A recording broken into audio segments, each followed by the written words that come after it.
Hello, I show you how to hard reset on Alcatel TLC A1. Turn off the phone.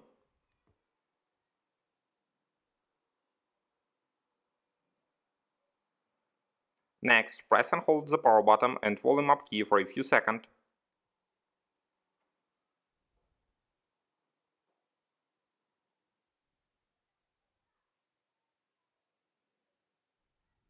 Release the power button when the TLC logo appears. Now use volume key and power button to select factory reset, then choose yes. Finally click the power button. Your device will now restart successfully. The hard reset is completed now. Subscribe to our YouTube channel and rate the video.